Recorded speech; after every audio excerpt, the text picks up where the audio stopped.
In the rigid hierarchy of the Sunspire Academy, genetic anomalies who inherited nothing except the shame of disappointing their family's expectations. Among the Hollows, none was more despised than Lyra, who at 17 had spent her entire life being reminded she was nothing, worthless, a stain on her family's honored lineage. Her mother bore the Fire Caracal's mark and served as elite warrior. Both were celebrated, respected, valued, and both looked at their daughter with barely concealed disgust at the child who should have been marked but remained stubbornly ordinary, proof that something in their bloodline had failed. Lyra worked at the academy as servant. She had accepted her fate, learned to make herself small and quiet, to exist without taking up space or demanding attention. She was nothing, and nothing was all she would ever be. Then came the day Prince Darian arrived at the academy, the Sun Prince himself, heir to the throne, bearer of the Solar Lion's mark so powerful it made seasoned warriors nervous.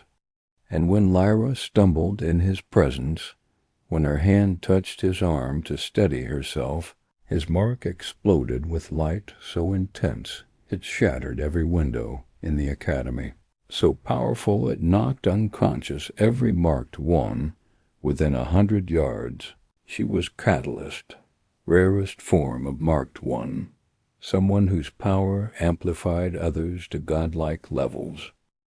The Academy's purpose was to train these gifted children to help them master the marks they would inherit or had already received, to prepare them for lives of service and leadership.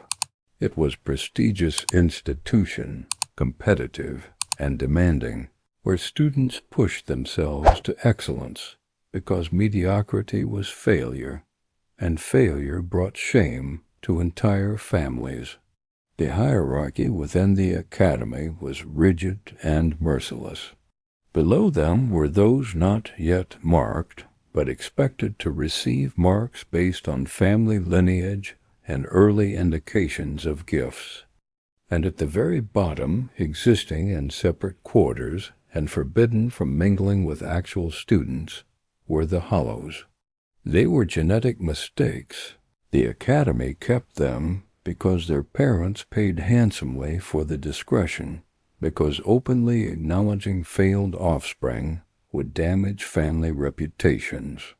But they kept them as servants, making them clean and cook and maintain the academy so that successful students never had to perform such menial tasks. It was punishment disguised as charity, constant reminder of what Hollows had failed to become. The students rarely acknowledged her existence except to leave messes for her to clean, or to make casual comments about how sad it must be to be Hollow, to have failed at the most basic level of inheriting family gifts. The instructors were no kinder, treating Hollows as furniture or tools, necessary but unworthy of consideration as actual people. She had one friend among the Hollows, a boy named Turin, whose parents bore marks of the Night Panther and Stellar Leopard, but who showed no gift himself. They found solace in each other's company. Sometimes late at night, when their work was finished, they would sit together in the servants' quarters and talk about escape, about running away and building lives somewhere that cared about who they were rather than what marks they did not bear. Too convinced that the world outside would judge them just as harshly as the world inside the academy did. Everything changed on a spring morning when Lyra was 17. The academy was preparing for a royal visit, Prince Darian himself coming to tour the facilities and meet with students, possibly to recruit the most talented for positions in the royal court or military. The entire academy was in frenzy of preparation, students practicing demonstrations of their gifts, instructors ensuring everything was perfect, Hollows working triple speed to make every surface shine and every detail flawless. Lyra had been assigned to serve refreshments during the tour, to carry trays and pour drinks while remaining invisible, speaking only if directly addressed, and then only in brief, polite phrases. The head mistress, a severe woman marked by the fire caracal, had made clear that any errors would result in severe punishment, that hollows who failed during such important events could be expelled and their families billed for the embarrassment caused. So Lyra practiced carrying trays until her arms ached, rehearsed polite phrases until they were automatic, did everything possible to ensure she would perform adequately, and then fade back into invisibility. Prince Darian arrived at midday with small entourage of guards and advisors, all marked and powerful, all radiating the casual confidence of people accustomed to authority and respect. The prince himself was perhaps 25 years old. His solar lion mark was visible on his chest, even through his formal robes, glowing with golden light that made everyone nearby feel its warmth and power. He was, by all accounts, the most powerful marked one in the kingdom, destined to become Sun King when his father died, already serving as military commander and diplomatic representative. The tour proceeded smoothly, the prince observing student demonstrations, asking intelligent questions, offering encouragement, and occasionally gentle criticism that students received as precious gifts. Lyra followed at proper distance, ready to provide refreshments when needed, but otherwise trying to be invisible. Everything was going perfectly until the prince turned suddenly to ask a student behind him a question, and Lyra, who had been stepping forward with refreshment tray, found herself directly in his path, and she reached out instinctively with her free hand to steady herself. Golden light flooded the room, blinding everyone, heat rolling out in waves that made the air shimmer.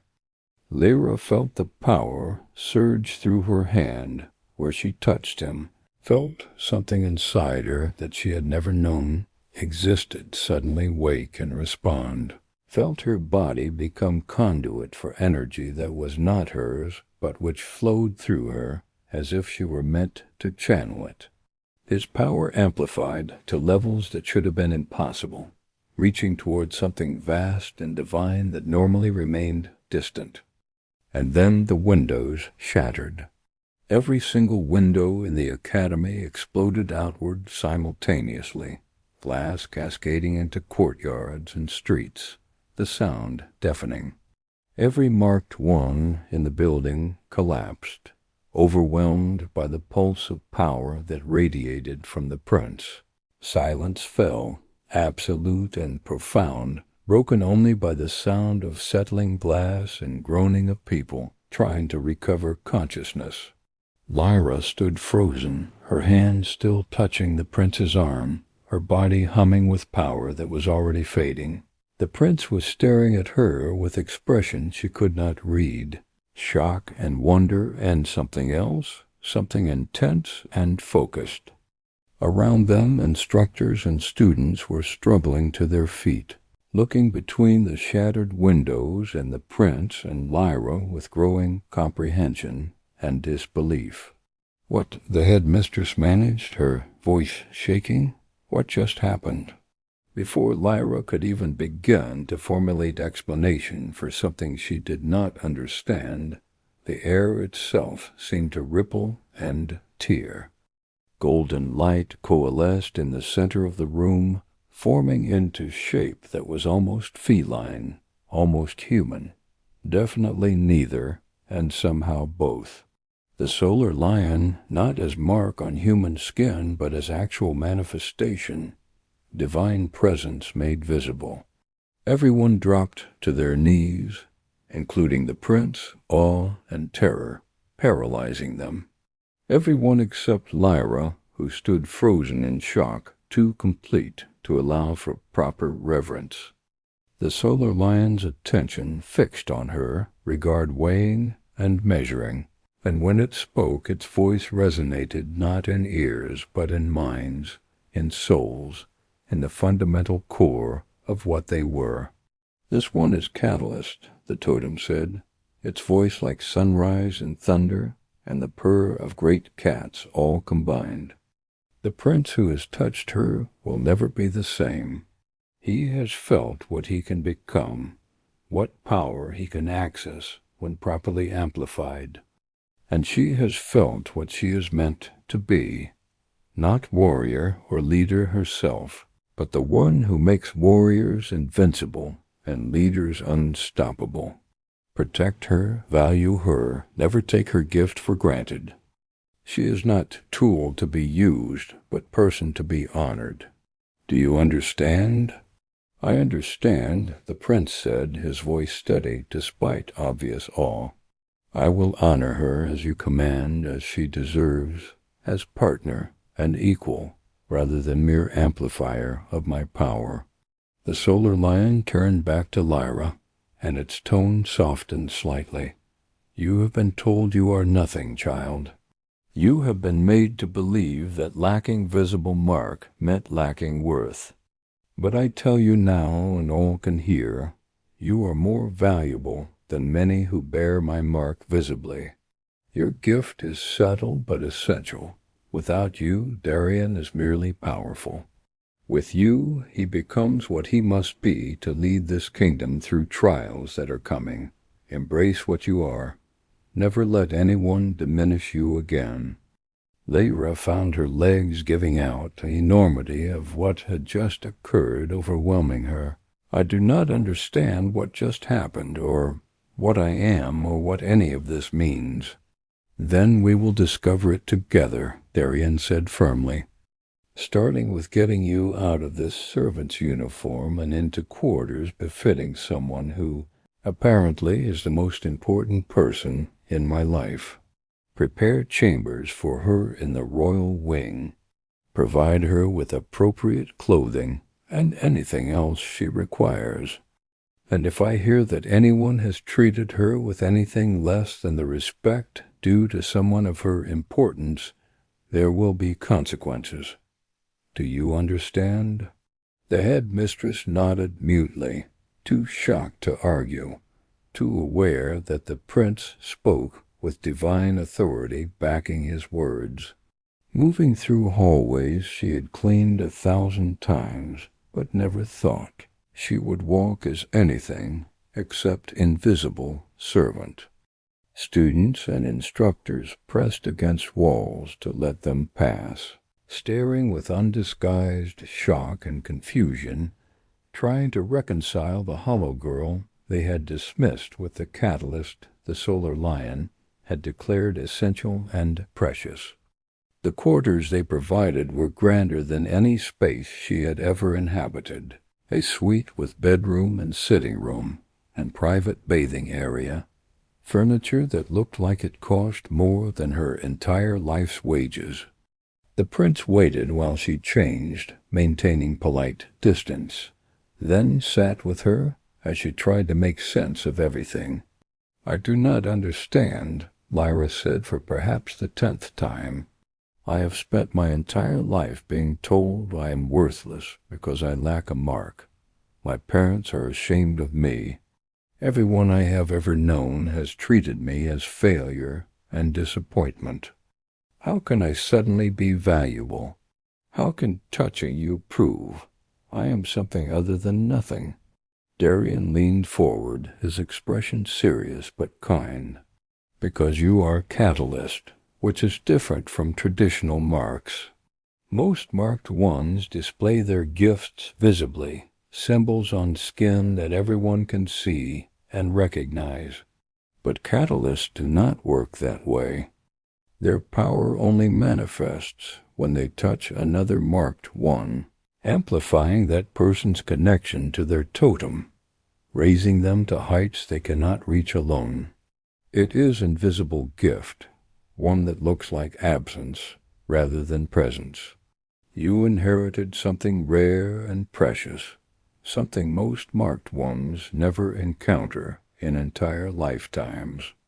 Lyra wanted to believe him, wanted to accept that she was valuable rather than worthless.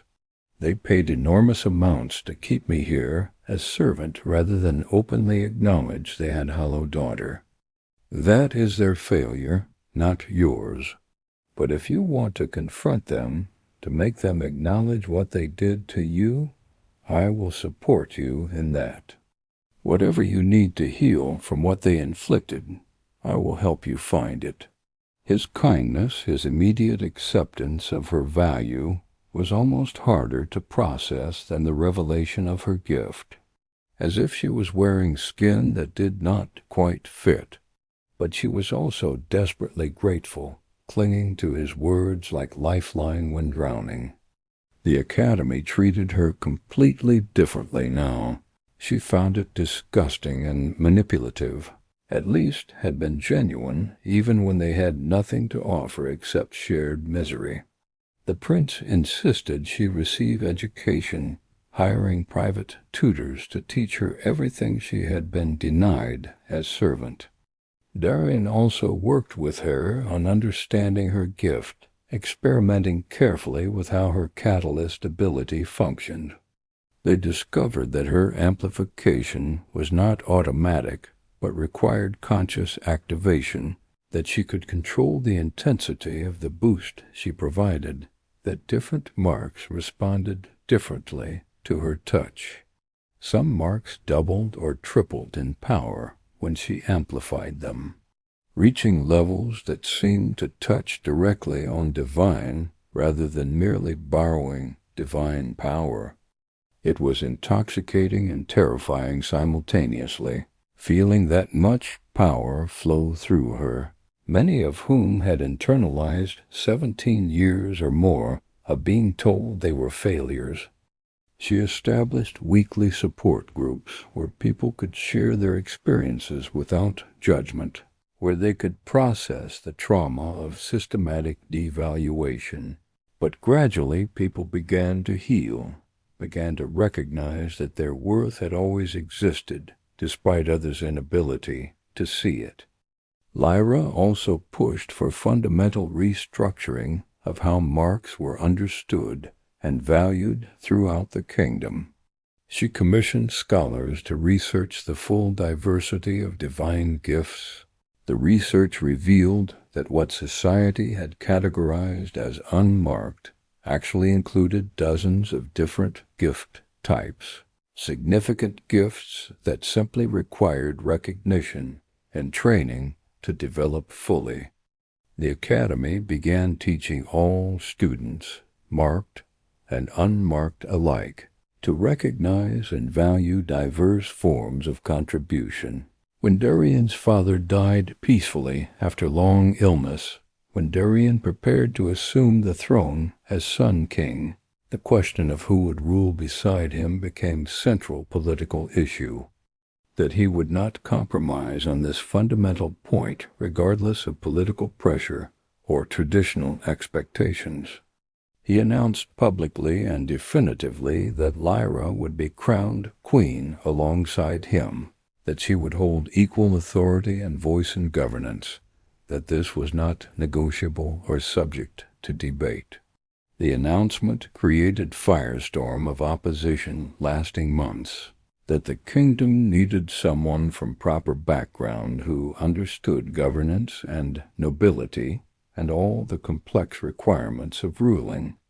Darian responded by demonstrating publicly how much Lyra already contributed to his decision-making, how her insights shaped policy in ways that made the kingdom stronger and more just. He made clear that he valued substance over style, competence over breeding, genuine partnership over strategic alliance.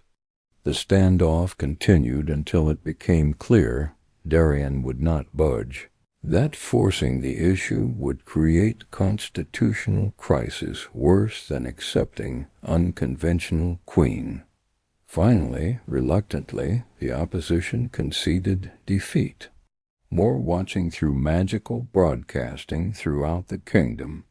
Lyra wore a crown of gold and crystal, specifically designed to sit comfortably despite her lack of royal training.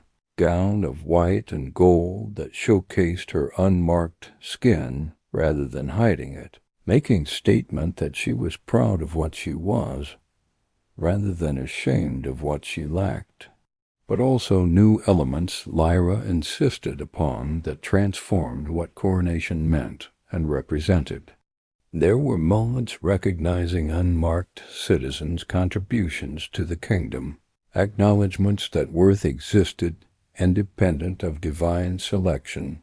When Lyra spoke her coronation oath, when she promised to serve all citizens regardless of their marks or status or background, her voice carried clearly to every corner of the massive plaza, and the crowd's response was deafening approval that continued for several minutes.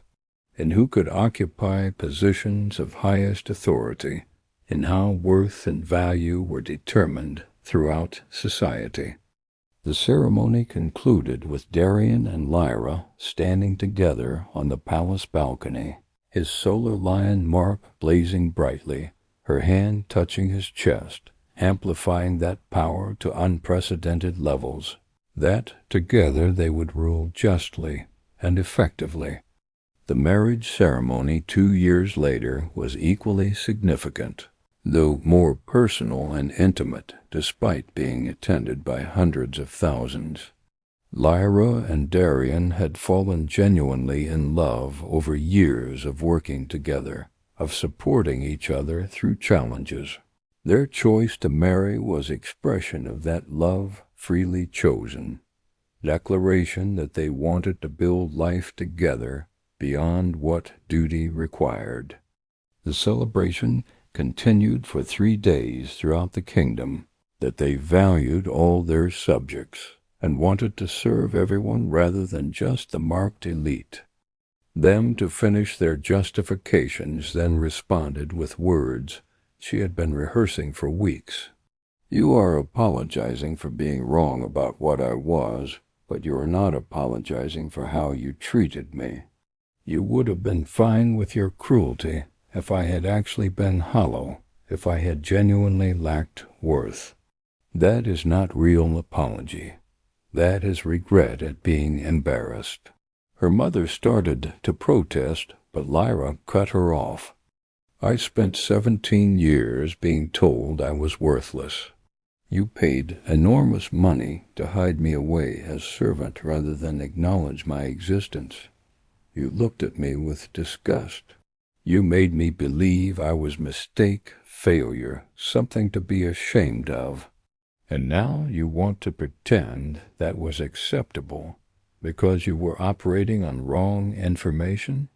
No, your behavior was never acceptable, regardless of what I was or was not.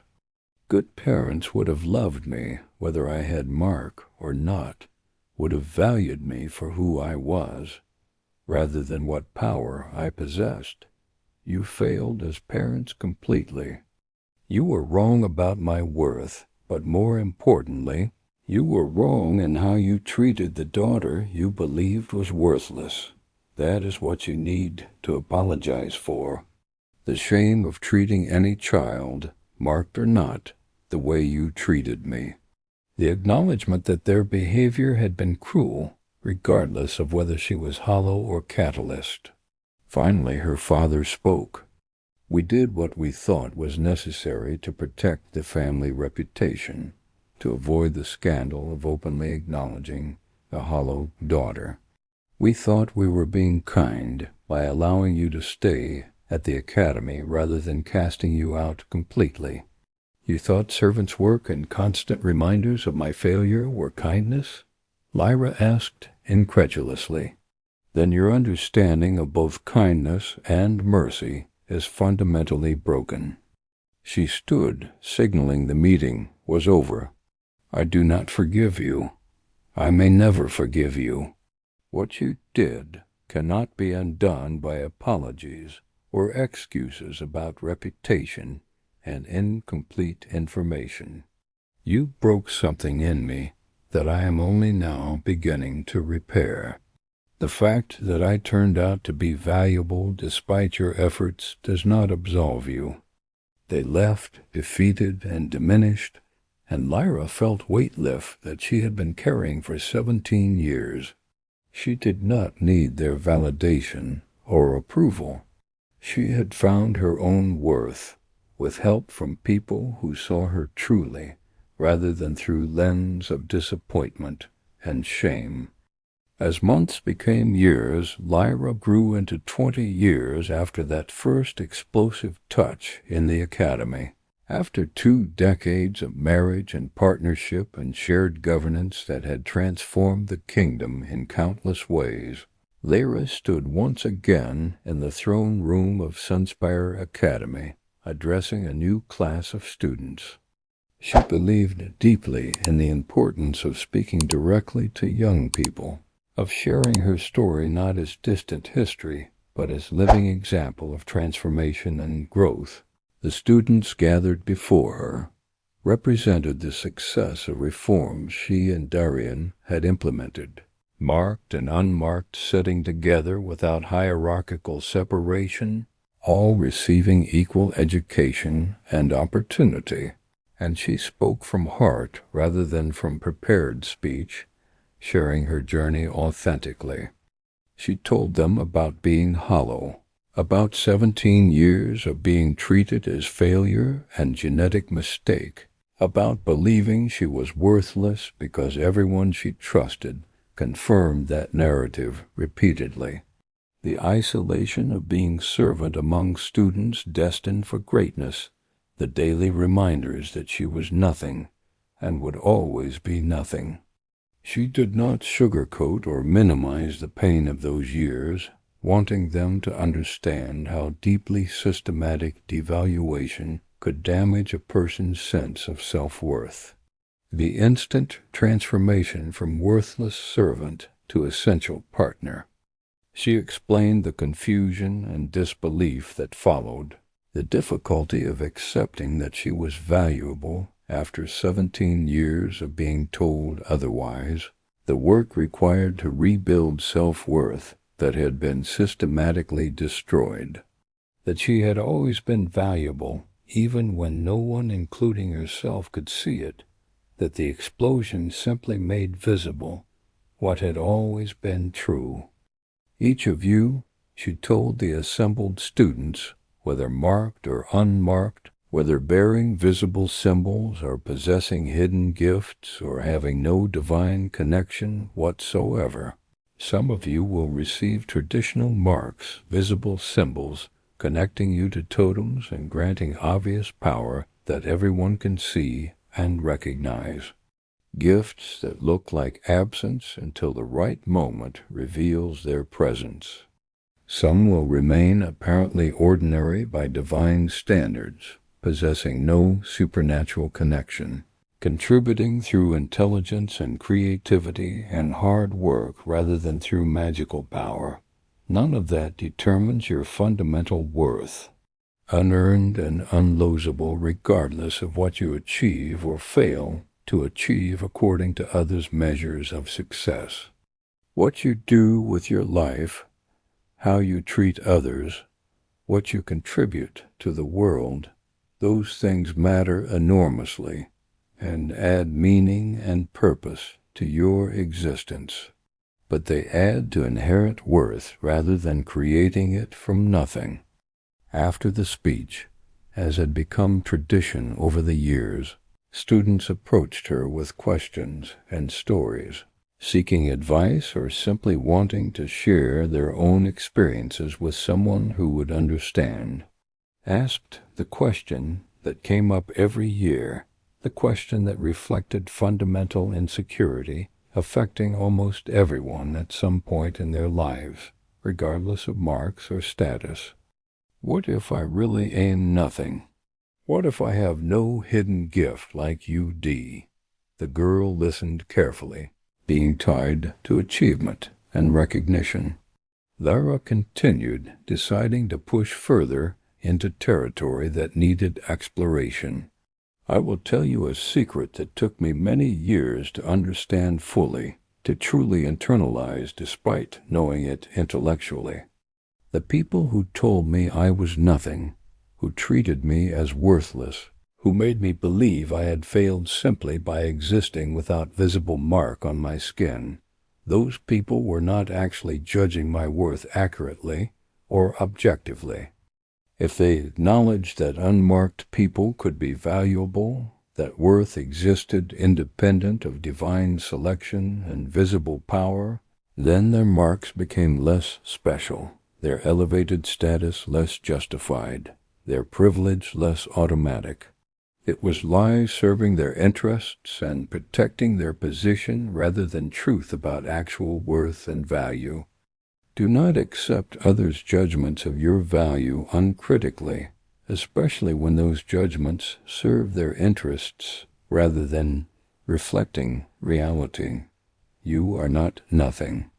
The girl left looking thoughtful rather than discouraged, hopefully beginning to internalize healthier understanding, starting the process of building self-worth independent of external validation and others' opinions. Lyra sat with Darian in their private chambers, reviewing the day and discussing ongoing challenges the kingdom faced.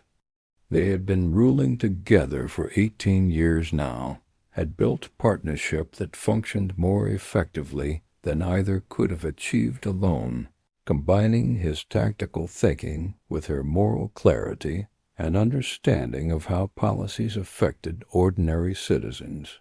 He asked thoughtfully, being able to move through the world without constant scrutiny or overwhelming expectations, without pressure to be more than you feel capable of being on difficult days. Sometimes Lyra admitted honestly, when the scrutiny becomes overwhelming, when I make mistakes that get dissected and criticized by everyone who watches us, the pressure can feel absolutely crushing. Sometimes I miss being nobody, having no expectations to meet or disappoint, being able to fail privately rather than publicly. But then I remember what being invisible actually meant beyond the fantasy I sometimes construct. I would not trade the visibility I have now for that invisibility, no matter how much easier invisibility might feel in difficult moments. I have power now to make real change, to help people who were like I was. Darian kissed her forehead, his respect and love evident in the tender gesture. You are remarkable, he said quietly, not because you are a catalyst, though that gift is certainly valuable and important, but because you survived 17 years of being told you were worthless, still committed to helping others rather than seeking revenge, still believing in human dignity, despite experiencing its absence throughout your formative years. You could have become cruel and vindictive. You could have used your new power to punish everyone who hurt you, to create new hierarchies with yourself at the top. That is true strength, Lyra. That is why I love you beyond what words can adequately express. She leaned into him, feeling safe and valued in ways she had once believed impossible for someone like her. Still sometimes amazed that she had found not just power, but genuine love and partnership, until I could not imagine being anything except worthless failure.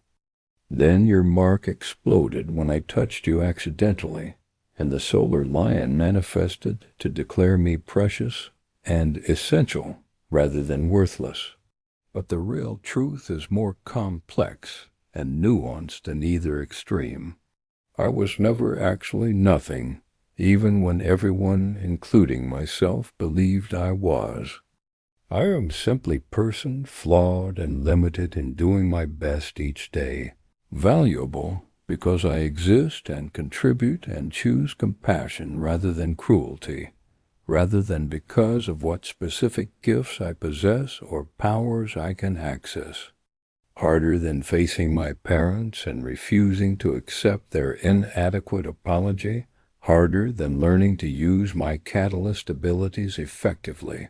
Not everyone needs to be catalyst or sun king or divinely marked warrior, or anything exceptional according to narrow definitions of success and importance that our society sometimes promotes. Most people are ordinary by those measures, and ordinary is not only acceptable, but essential to functioning civilization. Ordinary people build the world that allows extraordinary people to be extraordinary.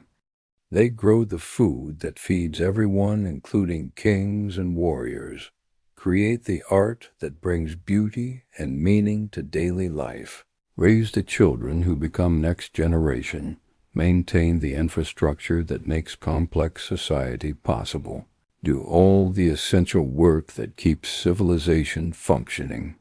Your worth is not determined by comparison to others or by possessing rare gifts that most people lack. To contribute in whatever ways suit your unique combination of skills and interests and values. Shun.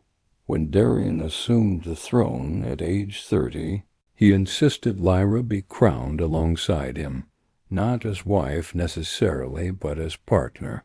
She accepted, understanding that she could do more good from position of power than from anywhere else, that her visibility and voice mattered for everyone who had been told they were nothing. They married 2 years later, not because the kingdom demanded it, but because they had fallen genuinely in love through years of partnership and mutual support, because being together made both of them better than either could be alone. The wedding was spectacle, witnessed by thousands, celebrating not just union of king and catalyst, but validation that worth came from who you were rather than what marks you bore. Lyra wore a gown of gold and white, her skin unmarked, but her value unquestioned, her place beside the Sun King secured not by divine symbol, but by essential nature of her gift and the strength of her character. 20 years after that first explosive touch in the academy, Lyra stood in the throne room addressing new class of students from the transformed academy, young people marked and unmarked, all receiving equal education and opportunity. She spoke of her own journey, from being told she was nothing to discovering she was essential, from accepting others' judgment to defining her own worth. I was hollow, she told them, or so everyone believed. I spent 17 years being treated as failure, as genetic mistake, as embarrassment to be hidden away. I believed them because I had no evidence to the contrary, because everyone I trusted told me the same story about my worthlessness. Then one accidental touch revealed what I actually was, what I had always been, even when no one could see it. I was catalyst, amplifier, essential partner to the most powerful mark in the kingdom. But here is the truth they do not want you to understand. My worth did not suddenly appear when my gift was revealed. I was always valuable, always worthy of respect and dignity, always deserving of love and support. The revelation just made that worth visible to people who had refused to see it before. Each of you, marked or unmarked, visibly gifted or seemingly ordinary, has worth that exists independent of what powers you possess or lack. You are valuable because you are human, because you think and feel and contribute in ways that matter. Some of you will receive marks, some will not. Some will discover hidden gifts like I did. Some will remain apparently ordinary. None of that determines your worth. Your worth is inherent, given, unearned, and unlosable. What you do with your life, how you treat others, what you contribute to the world, those things matter. But they add to inherent worth rather than creating it. Never let anyone convince you that you are nothing, and never treat anyone else as if they are nothing. We are all essential in different ways. The students listened with attention that went beyond mere politeness, understanding that they were hearing from someone who had lived what she described, who understood what it meant to be dismissed and diminished. After the speech, several students approached her, thanking her, sharing their own stories of feeling worthless or being told they would never amount to anything. Lyra listened to each one, validated their experiences, encouraged them to find their own worth regardless of what others said. One student, a girl perhaps 13 years old with no visible mark, asked the question Lyra had been waiting for. What if I really am nothing? What if I have no hidden gift, no special ability, nothing that makes me valuable except being ordinary person? Then you are valuable as ordinary person, Lyra said gently. Not everyone needs to be catalyst or sun king or divinely marked warrior. Most people are ordinary, and ordinary is not failure or disappointment. Ordinary people build the world, grow the food, create the art, raise the children, do all the essential work that allows extraordinary people to be extraordinary. Your worth is not determined by comparison to others or by possessing rare gifts. It is determined by being human being with thoughts and feelings and potential to contribute in whatever ways suit your skills and interests. Do not waste your life chasing marks or powers you may never receive. Build the best life you can with what you have, and that will be enough. It will always be enough. The girl left looking thoughtful rather than discouraged, and Lyra felt satisfaction of having perhaps prevented one person from experiencing the years of self-loathing she had endured. That evening, Lyra and Darian sat together in their private chambers, reviewing the day and discussing upcoming challenges. The kingdom was peaceful and prosperous, the reforms they had implemented showing positive results, but there were always new problems requiring attention and creative solutions. After they finished business discussions, Darian pulled her close, his mark glowing softly where their bodies touched, warmth spreading through both of them. "Do you ever miss being invisible?" he asked. "Being able to move through the world without scrutiny or expectation, without constant pressure to be more than you feel capable of being?" Sometimes, Lyra admitted. "When the scrutiny becomes overwhelming, when I make mistakes that get dissected by everyone who watches us, when I feel like I am representing not just myself but everyone who has been told they are nothing, the pressure can feel crushing. Sometimes I miss being nobody, having no expectations to meet or disappoint.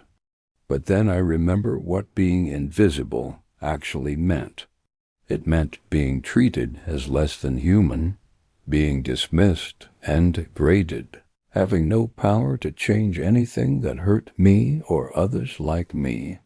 I would not trade the visibility I have now for that invisibility, no matter how much easier invisibility might feel in difficult moments. I have power now to make real change, to help people who were like I was, to ensure no one else has to believe they are nothing, simply because they lack visible mark. That matters more than personal comfort." Darian kissed her forehead, his respect and love evident in the gesture. "You are remarkable," he said quietly. "Not because you are catalyst, though that is certainly valuable, but because you survived 17 years of being told you were worthless and emerged still capable of compassion, still committed to helping others, still believing in human dignity, despite experiencing its absence. You could have become bitter and cruel. You could have used your new power to punish everyone who hurt you. Instead, you chose to build something better, to prevent others from suffering as you suffered. That is true strength, Lyra.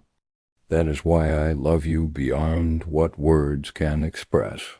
She leaned into him, feeling safe and valued in ways she had once believed impossible for someone like her. I was nothing, she said softly. Everyone told me so for 17 years, and I believed them because I had no evidence to the contrary. Then your mark exploded when I touched you, and the solar lion declared me precious and essential. But the real truth is more complex than either extreme.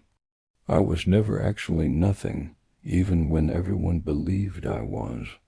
And I am not actually everything now, despite being catalyst and queen.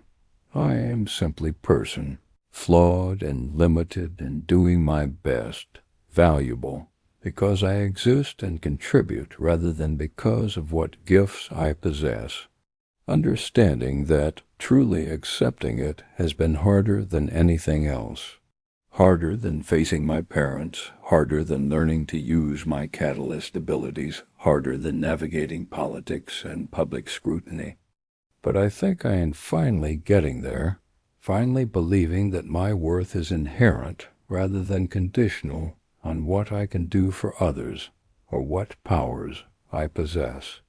Darian held her as they watched sunset through their windows, the city of radiance spreading below them, millions of lives each valuable in their own ways, and the solar lion's mark glowed on his chest, steady and bright, symbol of divine power and connection. But more important than the mark was the woman who amplified it, the catalyst who had been told she was nothing, and who had proven that worth was never about the marks we bore, but always about who we chose to be. How we treated others, what we built with the lives we were given. She had been nothing until his mark exploded when she touched him. But the explosion had not created her worth. It had simply made visible what had always been true, that she was essential, that she was valuable, that she was everything, despite everyone telling her she was nothing. If this story touched you, if you have ever been told you are nothing, if you have ever discovered that your worth was there all along, waiting to be recognized, share your thoughts in the comments below. What gifts do you possess that others cannot see? What worth do you carry that the world has failed to acknowledge? Your value is real regardless of what marks you bear or lack. Regardless of what others believe about you, regardless of how visible or invisible your contributions may be, you are not nothing. You have never been nothing. And sometimes it takes one explosive moment to make visible what has always been true. Subscribe to Solaris Legends for more tales of those told they were worthless, who discovered they were priceless, of hidden gifts revealed, of worth that exists independent of others' ability to perceive it. Until next time, may you know your value, may you refuse to be diminished, may you recognize that you are essential simply because you exist. This is Solaris Legends, where nothing becomes everything, where explosions of light reveal what was hidden, where worth is discovered rather than earned.